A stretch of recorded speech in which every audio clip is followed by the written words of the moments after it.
Hello दोस्तों, आप सभी का आपके अपने channel door step education point पर हार्दिक स्वागत है। उम्मीद है आप सभी लोग बहुत ही अच्छे होंगे।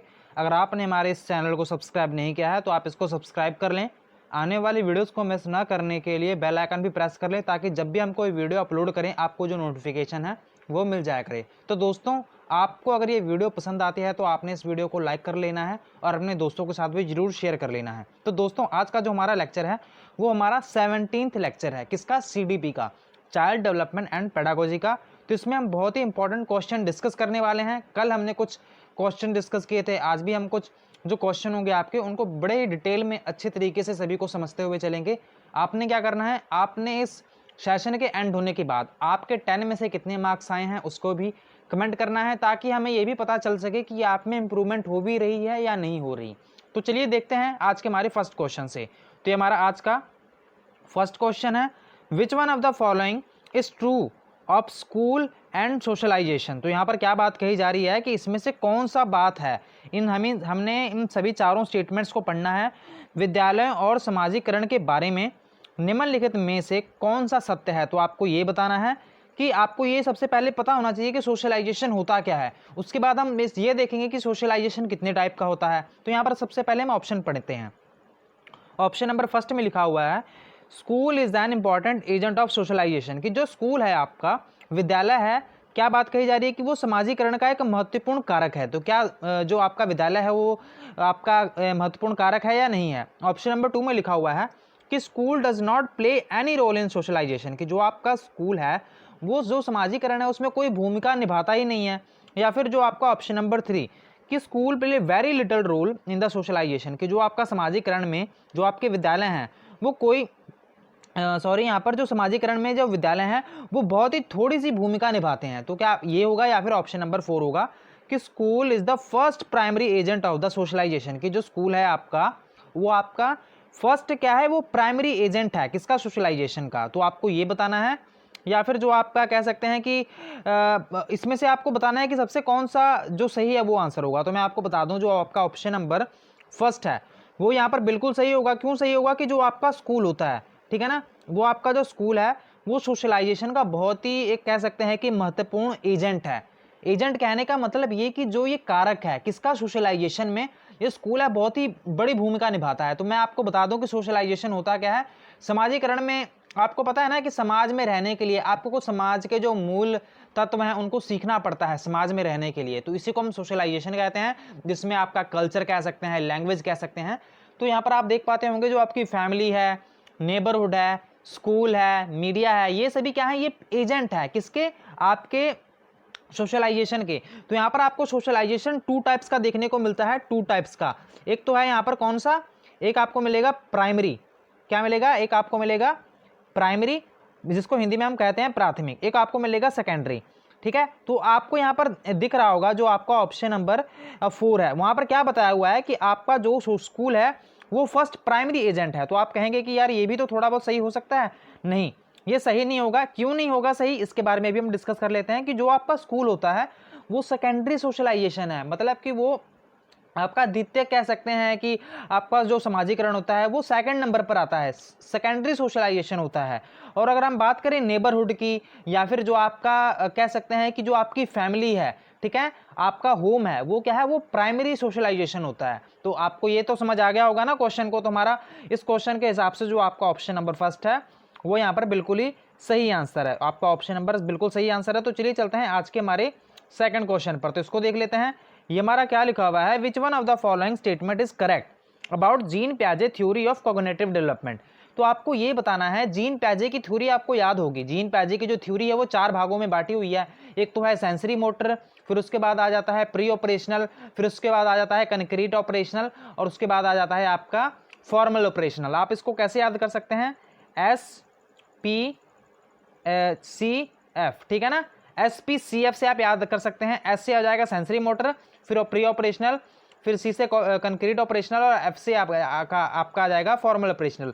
तो हम देखते हैं यहाँ पर क्या लिखा हुआ है कि which one of the following statement is correct about Jean प्याजे थ्योरी ऑफ कॉग्निटिव डेवलपमेंट। तो आपको ये बताना है कि निम्नलिखित में से जो भी आप कथन पढ़ेंगे तो आपको जीन प्याजे वाली थ्योरी को ध्यान में रखकर इन सभी का आंसर देना है। ऑप्शन नंबर फर्स्ट में लिखा हुआ है, प्याजे argues that instead of progressive through stages cognitive development is continuous. तो यहाँ पर ये जो प्याजे हैं वो कहते हैं कि उनका तर्क है कि संज्ञात्मक विकास चरणों में आगे बढ़ने की अपेक्षा निरंतर होता है, कंटिन्यूअस होता है। तो क्या ये ऐसा कहते हैं? या फिर ऑप्शन नंबर 2, प्याजे has proposed 5 distinct stages of cognitive development, कि प्याजे ने संज्ञात्मक विकास के 5 स्पष्ट चरण प्रस्तावित किए हैं। तो क्या ये होगा? तो दोस्तों मैंने अभी तो बताया ना कि जो प्याजे की जो थ्योरी है कॉग्निटिव डेवलपमेंट की वो 4 भागों में बांटी हुई है। तो आप इसको सीधे तरह से एलिमिनेट कर देंगे ऑप्शन नंबर 2 को। ऑप्शन नंबर 3 में लिखा हुआ है कि the stages are invariant which mean that no stages can be skipped. तो यहाँ पर जो प्याजे हैं वो कहते हैं कि जो आपकी कोई भी स्टेजेस है वो यहाँ पर स्किप नहीं की जा सकती। तो क्या वो ऐसा कहते हैं? या फिर जो आपका ऑप्शन नंबर 4 है, the sequence of the stages can vary according to the cultural context of children. तो यहाँ पर जो भी आपकी ये है बच्चों के सांस्कृतिक आधार पर के अनुसार पर इन चरणों का क्रम बदला जा सकता है। तो क्या वो ये कहते हैं? तो दोस्तों यहाँ पर जो आपका सही आंसर होगा वो क्यों होगा इसके बारे में भी डिस्कस कर लेंगे। तो वो कौन सा होगा? तो आपका जो ऑप्शन नंबर आपका 2 है, यहाँ पर 2 तो यहाँ पर गलत हो गया। आपका जो ऑप्शन नंबर 3 है ये बिल्कुल सही होगा। तो यहाँ पर क्या बात कही जा रही है कि जो भी आपका स्टेजेस हैं, आपकी जो भी स्टेजेस देखने को मिलती हैं वहाँ पर उसको किसी को भी स्किप नहीं किया जा सकता। बिल्कुल सही है। जैसे कि मान लीजिए कि जो सेंसरी मोटर थी SPFC, मैं आपको फिर से एक बार रिवाइज करवा दूंगा, SPCF। तो यहाँ पर सेंसरी मोटर में क्या होता है, जो कि 0 से लेकर 2 साल के बीच में आती है ना बच्चों में। तो यहाँ पर बच्चा अपने जो भी सेंसरी ऑर्गन्स होते हैं उसको बहुत ज़्यादा यूज़ करता है। तो यहाँ पर ये जो स्टेजेस हैं, और उसके बाद आप देखते हैं कि प्री ऑपरेशनल जो कि 2 से 7 साल की उम्र में आती है, ठीक है। उसके बाद आता है कंक्रीट ऑपरेशनल, तो यहाँ पर ये 7 से 11, और 11 के बाद आपको फॉर्मल ऑपरेशनल आप देखने को मिलती है। तो ये दोस्तों आपको धीरे धीरे जो बच्चों की उम्र बढ़ती जाती है तो उनमें ये समझ है वो भी बढ़ती जाती है। तो यहाँ पर जो प्याजे हैं वो यही बात कहते हैं कि कोई भी जो स्टेजेस हैं उनको स्किप नहीं किया जा सकता, ठीक है ना। तो ये यही बात कहते हैं कि आपको पहले पहले जो धीरे धीरे समझ बढ़ेगी तभी बच्चा क्या कर पाता है, आगे की वो स्टेजेस में जा पाता है। तो इस हिसाब से जो आपका ऑप्शन नंबर 3 है वो यहाँ पर बिल्कुल सही है, और बाकी के ऑप्शन यहाँ पर गलत हो जाएंगे। कौन कौन से? ऑप्शन नंबर जो आपका फर्स्ट है वो भी गलत है, ऑप्शन नंबर 2 भी वो भी गलत है, क्योंकि यहाँ पर 4 स्टेजेस में बांटा हुआ है। ऑप्शन नंबर यहाँ पर आपका 4 भी गलत है, और यहाँ पर जो आपका ऑप्शन नंबर 3 है वो यहाँ पर बिल्कुल ही सही है। उम्मीद है आपको ये वाला जो क्वेश्चन है वो बहुत ही अच्छे ढंग से समझ आ गया होगा। तो चलिए चलते हैं आज के हमारे नेक्स्ट क्वेश्चन पर। तो देखते हैं द कंसेप्ट ऑफ कंजर्वेशन। तो ये भी आपके प्याजे वाले जो हमने 4 थ्योरी पढ़ी ना, 4 थ्योरी कहने का मतलब जो 4 स्टेजेस पढ़ी हमने कॉग्निटिव डेवलपमेंट के प्याजे की, तो इसी से ही क्वेश्चन बना हुआ है। तो यहाँ पर देखते हैं, तो यहाँ पर इन्होंने कंजर्वेशन की बात कही है कि कंजर्वेशन प्रपोज्ड बाय जीन प्याजे मीन दैट, इसका क्या मतलब है? जीन प्याजे के अनुसार प्रस्तुत संरक्षण के प्रत्यय में तात्पर्य है कि, तो यहाँ पर it is important to protect wildlife and forest. तो यहाँ पर क्या कहा जा रहा है कि वन्य जीवन और वनों के संरक्षण बहुत ही महत्वपूर्ण है। या फिर option number 2, certain physical properties remain the same even when outward appearance changes, कि यहाँ पर कुछ भौतिक गुण धर्म वही रहते हैं चाहे बाहरी आकृतियां बदल जाएं। तो क्या ये होगा? या फिर ऑप्शन नंबर 3 हो जाएगा कि one can arrive at the correct conclusion by the systematically testing hypothesis, की परिकल्पना पर विधेयता परीक्षण से सही निष्कर्ष पर पहुंचा जा सकता है। या फिर ऑप्शन नंबर डी, कि taking the perspective of others into consideration in an important cognitive ability. तो आपको ये बताना है कि यहाँ पर कौन सा जो ऑप्शन होगा वो यहाँ पर बिल्कुल ही सही होने वाला है। तो आपने एक बार समझना है कि क्या क्वेश्चन में कहा जा रहा है। तो यहाँ पर कहा जा रहा है कि कंजर्वेशन का एक ना कह सकते हैं कि आपको जो स्टेजेस हैं इनमें, ठीक है, प्याजे की जो आपकी स्टेजेस देखने को मिलती हैं कॉग्निटिव डेवलपमेंट में, तो यहाँ पर एक कंजर्वेशन टर्म आती है। तो आपको सबसे पहले ये पता होना चाहिए कि ये कौन सी स्टेज में आती है। बाद में आपका ऑप्शन जो होगा वो तो चलो ठीक है ना। अगर मान लीजिए कि आपको ये ऑप्शन थोड़ा सा चेंज करके भी आ सकता था कि जो कंजर्वेशन की स्टेजेस हैं वो आपको कौन, जो कंजर्वेशन की कह सकते हैं जो टर्म है वो कौन सी स्टेज में देखने को मिलती है। तो दोस्तों यहाँ पर जो आपका ऑप्शन नंबर 2 है, यहाँ पर क्या कहा जा रहा है कि certain physical properties remain the same even when outward appearances changes, कि कुछ भौतिक गुण धर्म वही रहते हैं चाहे बाहरी आकृतियां बदल जाएं। तो ये ऑप्शन इसका बिल्कुल ही सही आंसर होगा। कैसे सही है ये भी मैं आपको बताऊंगा। तो देखिए यहाँ पर, ठीक है, मान लीजिए कि यहाँ पर 2 ग्लास पड़े हुए हैं, ठीक है। ये देखिए यहाँ पर ना ये 2 ग्लास हैं, ठीक है। एक में यहाँ पर आता है 500 मिलीलीटर पानी, और दूसरे यहाँ पर एक आप और देख पा रहे हैं ये एक बर्तन है, ठीक है ना। ये चौड़ा बर्तन है, इसमें भी 500 मिलीलीटर ही पानी आ रहा है। तो दोस्तों आप छोटे बच्चों को अगर नोटिस करते होंगे तो यहाँ पर अगर आपने उसमें पानी या फिर दूध या फिर कोई जूस डाल दिया तो जो बच्चा होगा वो ये जो लंबा ग्लास है ना वो इसको ही प्रेफर करेगा, वो कहेगा कि नहीं नहीं मुझे तो यही पानी चाहिए। क्यों? क्योंकि उसको लगता है कि ये ना देखने में बड़ा लग रहा है, हमें ये जो भी हमारा जो बर्तन है ये हमें देखने को बड़ा लग रहा है, तो हम इसको ही प्रेफर करेंगे। ठीक है, क्योंकि बच्चे में अभी उतनी समझ नहीं आई है, अभी बच्चे को ये थोड़ी पता है कि उसमें भी 500 मिलीलीटर पानी है, उसमें भी 500 मिलीलीटर या फिर पानी या फिर जूस है। तो दोस्तों ये वही इसी को चूज करता है। मतलब ये कि इसी को हम कंजर्वेशन कहते हैं, कि ये बच्चा समझ नहीं ना पा रहा, तो ये जो कंजर्वेशन की जो स्टेज है ये बच्चों में ना आपको कंक्रीट ऑपरेशनल में आपको ये जो है आपको देखने को मिलती है, कि कंक्रीट ऑपरेशनल में ये जो बच्चे की जो थिंकिंग है वो डेवलप हो चुकी होती है। मतलब ये कि आपके ऑप्शन में भी तो यही लिखा हुआ है ना कि certain physical properties remain the same, कि वो जो आपकी फिजिकल प्रॉपर्टीज होंगी वो सेम ही रहेंगी, आपका आउटवर्ड अपीयरेंस चेंज होने से कुछ नहीं होता। तो यहाँ पर आउटवर्ड जो आपका कह सकते हैं कि आपको जो मैंने एक डायग्राम बना के दिखाई, ये जो 2 डायग्राम मैंने दिखाई हैं, तो इसमें जो मैंने 2 बर्तन बनाए हैं, तो इन दोनों का मैंने सिर्फ अपीयरेंस ही चेंज किया है ना, इनमें जो वॉल्यूम है पानी का आने का या फिर जूस के आने का वो तो सेम ही है। तो इसी को हम कंजर्वेशन कहते हैं। अगर आप बात करें सेंसरी मोटर में या फिर आप करेंगे कि प्री ऑपरेशनल में, तो ये बच्चे की डेवलप नहीं हुई होती। मतलब ये कि 0 से 7 साल में ये बच्चे की डेवलप नहीं हुई होती, 8 से लगभग 11 के बीच में। ठीक है ना, ये डेवलप हो जाती है। उसके बाद आपकी कह सकते हैं फॉर्मल ऑपरेशनल में बच्चा डिडक्टिव जो उसकी रीजनिंग है वो डेवलप हो जाती है। तो उम्मीद है आपको ये वाला क्वेश्चन भी बड़े अच्छे ढंग से समझ आ गया होगा। इसका जो ऑप्शन नंबर आपका 2 है वो यहाँ पर बिल्कुल ही राइट आंसर है। तो चलिए चलते हैं आज के हमारे नेक्स्ट क्वेश्चन पर। तो देखते हैं यहाँ पर क्या बात कही जा रही है कि match the following in the light of Harvard Gardner theory of multiple intelligences. तो यहाँ पर ना एक गार्डनर की थ्योरी है मल्टीपल इंटेलिजेंसी की। तो यहाँ पर वो अलग अलग यहाँ पर बातें बताते हैं कि यहाँ पर जो भी आपकी अगर आपने किसी पर्सन की इंटेलिजेंसी चेक करनी है तो आप वो कैसे कर सकते हैं। तो आपको इन्हीं ऑप्शंस में से बताना है कि कौन सा सही है। तो यहाँ पर एक म्यूजिकल, लिंग्विस्टिक, इंटरपर्सनल और स्पेशियल, कि थेरेपिस्ट, पोएट, एथलीट, वायोलिनिस्ट या फिर स्कल्पचर। तो आपको ये बताना है कि संगीतनात्मक, भाषिक, अंतर्वैयिक, स्थानिक, चिकित्सक, कवि, खिलाड़ी, वायलिन वादक या फिर मूर्तिकार। तो अगर हम यहाँ पर इसको समझने की कोशिश करें, ठीक है ना, तो यहाँ पर जो म्यूजिकल है वो क्या होता है। तो यहाँ पर आप वायोलिनिस्ट, जो वायोलिन होता है ना, एक वायोलिन बजाते हैं लोग, तो वो क्या होता है, एक म्यूजिकल इंस्ट्रूमेंट ही तो है। यहाँ पर हम क्या करेंगे, एक हम इसको जो आपका कह सकते हैं कि आपका वायोलिनिस्ट है इसके साथ हम मैच कर देंगे। ठीक है ना, यहाँ पर देखिए कि जो आपका वायोलिनिस्ट के साथ हम ऑप्शन नंबर फर्स्ट यहाँ पर हमने ऐड कर दिया। ठीक है, इसको जोड़ दिया। तो हम यहाँ पर ऑप्शन में देखेंगे कि ए का यहाँ पर 4 किस में है। तो देखते हैं ए का यहाँ पर आपके ऑप्शन नंबर फर्स्ट में नहीं है, ऑप्शन नंबर 2 का भी यहाँ पर गलत हो जाएगा। ठीक है, ऑप्शन नंबर 2 भी गलत है। ऑप्शन नंबर अगर हम 3 की बात करें तो यहाँ पर आपको 4 देखने को मिलता है और यहाँ पर 4 में भी आपको 4 देखने को मिलता है। तो अब हमें ये पता लग गया कि ऑप्शन नंबर 3 है या फिर 4 है। अब हम बात करते हैं लिंग्विस्टिक की। लिंग्विस्टिक क्या होता है, थेरेपिस्ट होता है, पोएट होता है, स्कल्पचर होगा या फिर एथलीट होगा। तो लिंग्विस्टिक की अगर बात की जाए तो वो पोएट की यहाँ पर बात कही जा रही है। मतलब ये कि ऑप्शन नंबर 2 का यहाँ पर सीधा 2 होगा। ठीक है ना, मतलब ये कि भाषिक का हो जाएगा कवि। तो जो भी यहाँ पर पैटर्न है आपका लैंग्वेज में, ठीक है, उसको समझने वाले लोग यहाँ पर कह सकते हैं कि लिंग्विस्टिक उसकी जो है इंटेलिजेंसी वो बहुत ही अच्छी है। तो इस हिसाब से आपका देखते हैं कि यहाँ पर कौन से आंसर में 3/4 में किसका सेकंड है। तो यहाँ पर फिर भी इसका भी दोनों का ही आ रहा है। ठीक है ना, ऑप्शन नंबर 3 में 4 में दोनों का बी ही बता रहा है। अब हम यहाँ पर बात करेंगे सी की। ठीक है ना, तो यहाँ पर सी का क्या लिखा हुआ है, इंटरपर्सनल। इंटरपर्सनल यहाँ पर थेरेपिस्ट होता है ना, जो चिकित्सक होता है, तो वो चिकित्सक करता क्या है। तो यहाँ पर मैं आपको बता दूं कि एक यहाँ पर इंटरपर्सनल होता है और यहाँ पर एक इंट्रापर्सनल होता है, जो कि हार्वर्ड गार्डनर की थ्योरी में ही बताया हुआ है। तो मैं आपको ये बता दूं, यहाँ पर बच्चे अक्सर कंफ्यूज हो जाते हैं कि इंटरपर्सनल और इंट्रापर्सनल में डिफरेंस क्या है। तो यहाँ पर मैं आपको बता दूं कि इंटरपर्सनल मतलब कि 2 लोगों के बीच में, ठीक है ना, मतलब ये कि आप अगर दूसरे के पर्सन के बारे में समझ पा रहे हैं, ठीक है ना, उसके हाव भाव समझ पा रहे हैं, तो ये क्या है, ये इंटरपर्सनल है।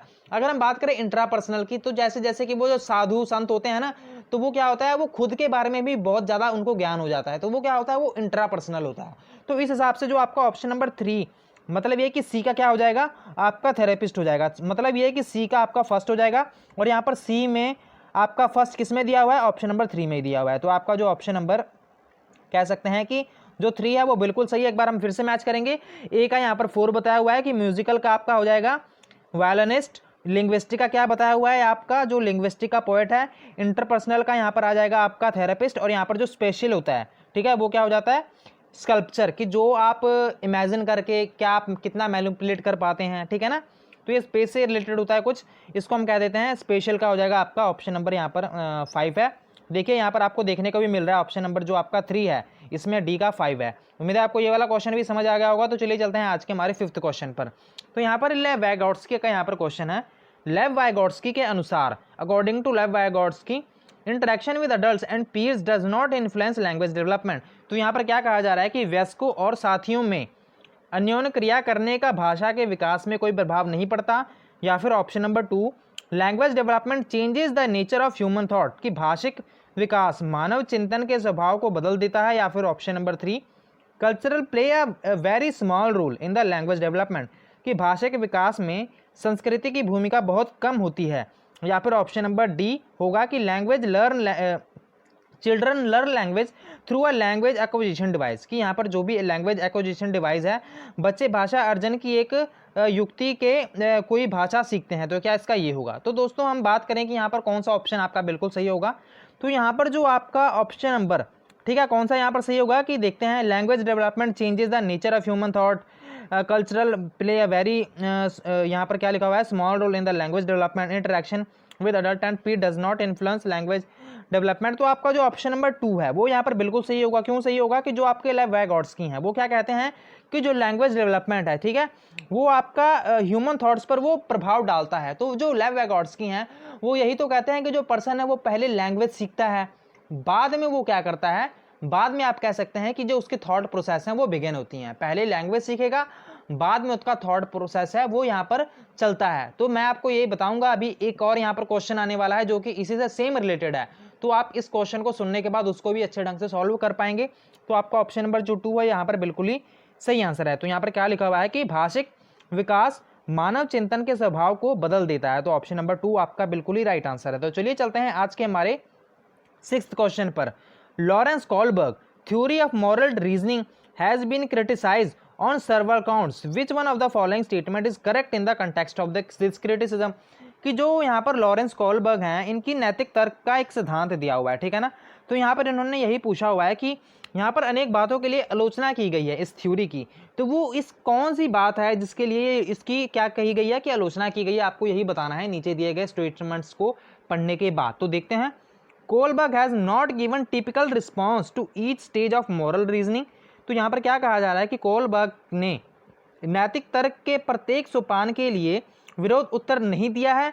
या फिर कोलबर्ग हैज डुप्लीकेटेड प्याजे method of arriving at his theoretical framework. तो यहाँ पर क्या कहा जा रहा है कि यहाँ पर अपने सैद्धांतिक रूपरेखा में पहुँचने के लिए कोलबर्ग ने प्याजे के सिद्धांतों को दोहराया है। या फिर option number 3, Kohlberg theory does not focus on Kohlberg's responses. तो यहाँ पर क्या कहा जा रहा है कि कोलबर्ग के सिद्धांत बच्चों के प्रत्युत्तरों पर ध्यान केंद्रित नहीं करता। या फिर option number D, Kohlberg has based his study primarily on male samples. तो यहाँ पर आपका जो कोलबर्ग है अपने अध्ययन के मूल्यत पुरुषों के नमूनों पर आधारित किया है। तो आपका जो ऑप्शन नंबर डी है वो यहाँ पर बिल्कुल सही आंसर होगा। और मैं आपको यहाँ पर बताऊंगा कि यहाँ पर बात क्या है, ये क्यों सही है। तो यहाँ पर बात थी कि यहाँ पर 1958 की बात है ये, ठीक है ना। मैं आपको यहाँ पर स्टोरी बता दूंगा क्या होता था कि यहाँ पर देख सकते हैं यहाँ पर आप 1958 की यहाँ पर बात है। 1958 में क्या होता है कि यहाँ पर ना एक हेंज नाम का पर्सन होता है, ठीक है। हेंज नाम का एक पर्सन होता है, उसकी जो वाइफ होती है वो बहुत ही बीमार होती है, कोई इसको टिपिकल टाइप का एक कैंसर हो गया होता है, ठीक है ना। एक हेंज नाम का एक पर्सन होता है, हेंज नाम का, ठीक है ना। हेंज नाम का एक पर्सन होता है, उसको ना उसकी वाइफ को एक बीमारी हो जाती है। बीमारी होने के बाद क्या होता है कि उसको एक दवाई की जरूरत पड़ जाती है। अब वो दवाई की खोज कोई कर देता है, ठीक है, वो कोई केमिस्ट होता है। उसकी खोज करने के बाद वो क्या करता है, वो कहता है कि भाई मैं ना इस दवाई का जो इतना प्राइस है मैं तो उसका 10 गुना ज़्यादा प्राइस लूँगा, ठीक है ना, क्योंकि मैं तो पैसे कमाना चाहता हूँ भाई, सीधी सी बात है मेरी। अब मेरे को तो इसके बहुत ज़्यादा पैसे चाहिए। अब भैंस बेचारे के पास ना वो अपने फैमिली मेम्बर्स को फ़ोन करता है, वो कहता है कि मुझे कोई दवाई दे दो यार, कोई मुझे पैसे दे दो कि मैं ये दवाई खरीद सकूँ। तो कोई उसकी मदद नहीं करता। अब बाद में वो क्या करता है कि अब वो डिसाइड कर लेता है कि मैंने ना अब चोरी कर लूँगा मैं, ठीक है, चोरी कर लेता है वो। अब चोरी करने के बाद ये सारी स्टोरी यहाँ पर बताई जाती है, ठीक है। जो यहाँ पर आपके लॉरेंस कोलबर्ग हैं इस पर एक थ्योरी बनाते हैं। थ्योरी में वो एक रिसर्च करते हैं। वो यहाँ पर लगभग 74 बच्चों को बुलाते हैं, ठीक है। वो सारे बॉयज़ होते हैं, सारे बॉयज़ होते हैं, और उन पर वो जो रिसर्च है वो उनसे पूछते हैं कि क्या जो लॉरेंस कोलबर्ग था उसने सही किया गलत किया। तो जो जो छोटे बच्चे होते हैं वो कहते हैं कि यार चोरी करना तो पाप है, ठीक है, वो नैतिकता से नहीं सोचते, वो कहते हैं कि नहीं भाई चोरी करना तो पाप है, आप उन्होंने ये बहुत ही गलत किया। तो मेरा कहने ये सब समझाने का मतलब यही था कि ये सारी जो स्टडी की गई थी ये बॉयज़ पर स्टडी की गई थी। तो इस थ्योरी पर अक्सर यही इल्ज़ाम लगते हैं कि ये सिर्फ मेल सैंपल पर ही इसको आधारित इसको दिया गया है। इसके कारण जो थिंकिंग है, जो बॉयज़ की थिंकिंग होती है वो अलग होती है, वो कानून की ज़्यादा बात करते हैं। जो यहाँ पर लड़कियाँ होती हैं वो कंपैशनेट होती हैं, उनका यहाँ पर जो विचार था वो अलग हो सकता था। तो इस जो थ्योरी है इसकी क्रिटिसिज्म यही की गई है। तो दोस्तों आपको ये उम्मीद है आपको ये वाला क्वेश्चन समझ बिल्कुल अच्छे ढंग से यहाँ पर आ गया होगा। तो देखते हैं अब हमारे 7th क्वेश्चन को, विच one of the following highlight assessment for learning. यहाँ पर क्या कहा जा रहा है कि निम्नलिखित में से कौन सा अधिगम के आकलन को उजागर करता है। तो आपको ये बताना है कि जो आपका अधिगम है असेसमेंट फॉर लर्निंग की यहाँ पर कौन से बात पर यहाँ पर कहा, किसकी बात कही जा रही है। The teacher assesses conceptual understanding of the student beside focusing on the process of thinking. तो यहाँ पर बच्चे को क्या किया जाता है कि शिक्षक विद्यार्थियों के चिंतन प्रक्रियाओं पर ध्यान देने के अलावा उनकी अवधारणाएं समझ का भी आकलन करता है। तो क्या ये होगा या फिर ऑप्शन नंबर 2 होगा। The teacher assesses the student by comparing their responses to the standing responses, कि जो यहाँ पर स्टैंडर्ड रिस्पॉन्सेज यहाँ पर दिए गए होते हैं, शिक्षक मानक उत्तरों से विद्यार्थियों के उत्तरों की तुलना करने का भी उनका आकलन करता है। या फिर option number 3, the teacher assesses the students based on the information given in the text book, की जो शिक्षक हैं पाठ्य पुस्तकों में दी गई जानकारी के आधार पर जो विद्यार्थियों का आकलन करता है। या फिर option number 4, the teacher assesses the student based on his या फिर performance in the comparison to others, कि यहाँ पर जो शिक्षक है किसी विद्यार्थी के निष्पादन का आकलन दूसरों के निष्पादन की तुलना में करता है। तो आपको ये बताना है कौन सा ऑप्शन यहाँ पर बिल्कुल सही होगा। तो ऑप्शन नंबर 2 है आपका, कंपैरिजन की बात कही जा रही है, तो ये ऑप्शन यहाँ पर गलत हो जाएगा। और यहाँ पर अगर हम ऑप्शन नंबर 3 की बात करें तो यहाँ पर क्या कहा जा रहा है कि teacher assesses student based on information given in the text book. तो यहाँ पर हम ये ज़्यादातर ये इस बातों पर हम ध्यान नहीं देते, ठीक है ना, कि हम सिर्फ किताब से ही बच्चों की असेसमेंट करेंगे। असेसमेंट फॉर लर्निंग में ये बात को नहीं फॉलो किया जाता। ऑप्शन नंबर 4 में लिखा हुआ है teacher assesses students based on his performance in comparison to other, तो यहाँ पर भी कंपैरिजन की बात कही जा रही है। तो आपका ऑप्शन नंबर जो फर्स्ट है वो यहाँ पर बिल्कुल सही है कि जो टीचर होता है वो कंसेप्चुअल अंडरस्टैंडिंग यहाँ पर कितने हुई है बच्चों की, यहाँ पर किसकी बात कही जा रही है, असेसमेंट फॉर लर्निंग की बात कही जा रही है कि बच्चे ने यहाँ पर कितना सीखा है, ठीक है ना, कि उसके सोचने की प्रक्रिया कैसे है, उसके साथ साथ बच्चे ने कितना सीखा है, कितनी उसकी कंसेप्चुअल यहाँ पर अंडरस्टैंडिंग हुई है, इस पर हम ज़्यादा जोर देते हैं। तो आपका जो ऑप्शन नंबर फर्स्ट है वो यहाँ पर बिल्कुल ही राइट आंसर है। तो चलिए चलते हैं आज के हमारे जो हमारा 8th क्वेश्चन है उस पर, नेक्स्ट क्वेश्चन पर। चाइल्ड सेंटर्ड पेडागोजी मीन्स, कि जो यहाँ पर बाल केंद्रित शिक्षा शास्त्र है इसका क्या अर्थ है, आपको ये बताना है। The teacher dictating the children what should be done, कि शिक्षक द्वारा बच्चे को आदेश देने की क्या किया जाना चाहिए। या फिर ये होगा, या फिर giving primacy to the children experience and their voices, कि बच्चे के अनुभवों और उनकी आवाज़ को प्रमुखता देना। या फिर option number 3, enabling the children to follow prescribed information, कि निर्धारित सूचना का अनुसरण करने में बच्चों को सक्षम बनाना। या फिर ऑप्शन नंबर 4, कि the teacher learning all the learning, the teacher leading all the learning, की इस कक्षा में सारी बातें सीखने के लिए शिक्षक का आगे होना। तो इसमें से कौन सा आपका सही आंसर होगा। तो यहाँ पर लिखा क्या हुआ है, चाइल्ड सेंटर्ड पेडागोजी। तो यहाँ पर ऑब्वियस सी बात है कि बच्चे की ही बात की जाएगी। तो आजकल की जो हमारी शिक्षा है वो चाइल्ड सेंटर्ड या फिर लर्नर सेंटर्ड एजुकेशन पर ही आधारित है। तो यहाँ पर क्या किया जाता है कि मान लीजिए कोई बच्चे को यहाँ पर कुछ समझ नहीं आ रहा, तो आप ऐसा थोड़ी है कि आप कहेंगे कि भाई बच्चे को यहाँ पर थोड़ा सा ढलना चाहिए एनवायरनमेंट के हिसाब से। आप अपने तरीकों को यहाँ पर बदलने की कोशिश करेंगे कि यहाँ पर अगर बच्चे को समझ नहीं आ रही है तो हम अपने तरीकों को क्यों नहीं चेंज करें। तो ऑप्शन नंबर जो आपका सेकंड है इसमें भी तो यही बात कही जा रही है ना, कि बच्चों के अनुभवों और उनकी आवाज़ को प्रमुखता देना, कि giving primacy to children experience and their voices. तो यहाँ पर जो ऑप्शन नंबर 2 है वो बिल्कुल ही यहाँ पर सही आंसर है। तो देखते हैं, ये हमारा ऑप्शन नंबर 2 होगा, बिल्कुल ही सही आंसर होगा कि चिल्ड्रन सेंटर्ड में क्या होता है, चाइल्ड सेंटर्ड में कि जो चाइल्ड होता है वो मास्टर ऑफ द शो होता है, ठीक है ना।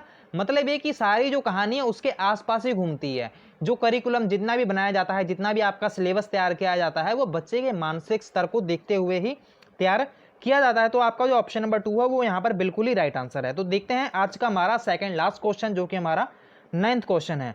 विच one of the following statement describe प्याजे एंड वाइगॉट्स्की। तो मैंने अभी बताया था ना आपको कि आपको इसी से रिलेटेड एक क्वेश्चन आएगा, जो प्याजे और यहाँ पर जो वाइगॉट्स्की हैं भाषा से संबंधित। तो ये क्वेश्चन फिर से वो आ ही गया। निम्नलिखित में से कौन सा कथन भाषा और विचार के बारे में प्याजे और वाइगॉट्स्की के दृष्टिकोण का सही वर्णन करता है? तो आपको ये बताना है। Option number first, according to Vygotsky thought emerges first and according to प्याजे language has profound effect on thought.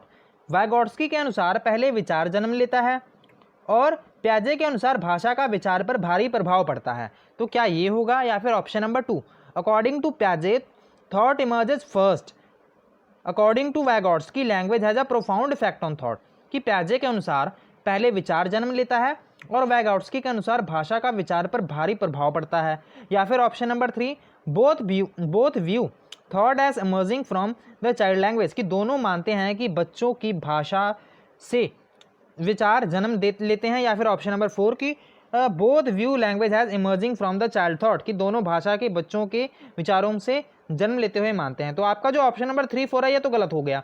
अब हम यहाँ पर बात आएगी कि ऑप्शन नंबर फर्स्ट सही है या फिर 2 सही है।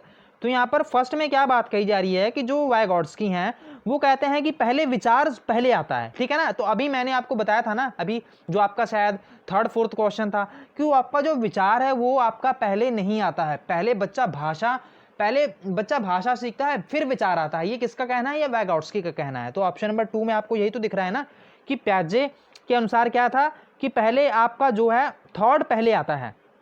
अकॉर्डिंग टू प्याजे थॉट इमर्जेस फर्स्ट, तो प्याजे कहते हैं कि बच्चे के मन में विचार पहले आएगा, और जो यहाँ पर वाइगॉट्स्की है वो कहते हैं कि भाषा पहले आएगी। तो यही तो बात थी ना, मैंने अभी यही तो आपको बताया। तो ऑप्शन नंबर जो आपका सेकंड है वो बिल्कुल ही सही है कि प्याजे क्या कहते हैं, प्याजे कहते हैं कि विचार पहले जन्म लेता है। वाइगॉट्स्की कहते हैं कि जो भाषा होती है, भाषा का विचार पर भारी प्रभाव पड़ता है, कि जो आपकी भाषा है, जो आपकी लैंग्वेज है, उसका थॉट पर बहुत प्रभाव पड़ता है। उम्मीद है आपको ये वाला क्वेश्चन बिल्कुल ही समझ आ गया होगा। तो क्वेश्चन नंबर जो आपका 19 है, मतलब कि 9th क्वेश्चन है, 1 और 2nd क्वेश्चन में ऑप्शन में आपने कंफ्यूज नहीं होना, आपका ऑप्शन नंबर 2 बिल्कुल ही राइट आंसर है। तो चलिए चलते हैं आज के हमारे लास्ट क्वेश्चन पर, तो देखते हैं इसके बारे में डिस्कस कर लेते हैं। Watching her granddaughter arguing with her father for going on a school trip, the grandmother says why can't you be obedient like a good girl, who will marry you if you behave like a boy, this statement reflect which of the following. तो यहाँ पर क्या कहा जा रहा है कि विद्यालय यात्रा पर जाने के लिए पोती को अपने पिता से बहस करते हुए देखकर दादी कहती है कि तुम अच्छी लड़की की तरह आज्ञाकारी क्यों नहीं हो, तुम लड़कों की तरह व्यवहार करोगी तो तुमसे शादी कौन करेगा। यह कथन निम्नलिखित में से किसको प्रतिबिंबित करता है? तो आपको ये बताना है। तो यहाँ पर एक बच्ची है, वो थोड़ी बहुत जिद कर रही है यहाँ पर, तो उसकी दादी देख रही है, तो कह रही है कि भाई ये क्या, व्हाट इज योर बिहेवियर, ठीक है ना, तो ये क्या कर रहे हो तुम, कि भाई अगर तुम ऐसा करोगे तो तुम्हारे से शादी करेगा कौन। तो ये क्या एक जेंडर की तरफ वो नहीं दिखाया जा रहा है, कि झुकाव दिखाया जा रहा है, एक फिक्स्ड इमेज बताई जा रही है कि लड़कियां को जो होती हैं वो उनकी शादी करवा दी जाती है, अगर आप ऐसा करोगे तो भाई आपसे शादी कौन करेगा। तो ये क्या है, जेंडर कंसिस्टेंसी है कि लिंग समरूपता है, या फिर option number 2 gender stereotype about attribute of girls and boys, की लड़कियों और लड़कों के स्वभाव के बारे में रूढ़िबद्ध धारणा, या फिर improper gender identification of the girl, की लड़कों की लिंग की गलत पहचान, या फिर option number 4 difficulties face by families in child rearing, की बच्चों के पालन पोषण में परिवार की कठिनाइयां। तो ऑप्शन नंबर आपका कौन सा यहाँ पर बिल्कुल ही सही होने वाला है? तो आपका जो ऑप्शन नंबर सेकंड है वो बिल्कुल सही है। कैसे सही है कि यहाँ पर क्या कहा जा रहा है, मैंने आपको ऑलरेडी कितनी बार बता दिया है कि जो जेंडर स्टीरियोटाइप होता है वो क्या होता है कि आपके मन में जो भी फिक्स इमेज बन जाती है ना किसी लड़के के लिए या फिर किसी लड़की के लिए, बॉय या गर्ल के लिए जो एक फिक्स इमेज बन जाती है वो क्या होता है, वो होता है आपका जेंडर स्टीरियोटाइप। तो यहाँ पर यही तो बताया हुआ है ना कि gender stereotype about attribute of girls and boys, की यहाँ पर फिक्स इमेज बना दी गई है कि आप अगर ऐसे बिहेव करोगे तो आपके साथ शादी कौन करेगा। तो आपका ऑप्शन नंबर 2 है, ये एक रूढ़िबद्ध धारणा है कि लड़कियों और लड़कों के स्वभाव के बारे में एक रूढ़िबद्ध धारणा है। तो आपका ऑप्शन नंबर 2 बिल्कुल सही होगा। और दोस्तों यहाँ पर एक जेंडर बायस होता है, ठीक है ना, क्या होता है वो जेंडर बायस। जेंडर बायस क्या होता है, जेंडर बायस में आपने देखा होगा कि जो जेंडर बायस है इसमें ना आप अक्सर देखते होंगे कि किसी जेंडर की तरफ झुकाव नहीं होता, जैसे कि ये काम तो तुम बहुत ही अच्छे ढंग से कर सकते हो। तो यहाँ पर ये क्या होता है, ये जेंडर बायस होता है। तो आपके साथ इससे भी क्वेश्चन पूछा जा सकता है, जैसे कि ये काम तो सिर्फ लड़कियां ही कर सकती हैं या फिर ये काम तो सिर्फ लड़के ही कर सकते हैं। तो इसको हम स्टीरियोटाइप नहीं, इसको हम जेंडर बायस कहेंगे। तो उम्मीद है आपको ये सेशन बहुत ही हेल्पफुल लगा होगा। यहाँ पर आपके बहुत सारे जो डाउट्स हैं वो क्लियर हुए होंगे। तो यहाँ पर हम छोटे छोटे सेशन लेते हैं जिसमें आपको जो थोड़ी बहुत अंडरस्टैंडिंग है वो यहाँ पर डेवलप हो जाए। तो अगर आपको ये सेशन पसंद आया हो, हेल्पफुल लगा हो, तो आप इसको लाइक कर लें, अपने दोस्तों के साथ शेयर कर लें। और दोस्तों हमें सपोर्ट जरूर से किया करें और हमारे इस चैनल को सब्सक्राइब भी जरूर से कर लें अगर आपने इसको सब्सक्राइब नहीं किया है। Thank you so much for watching. God bless you all.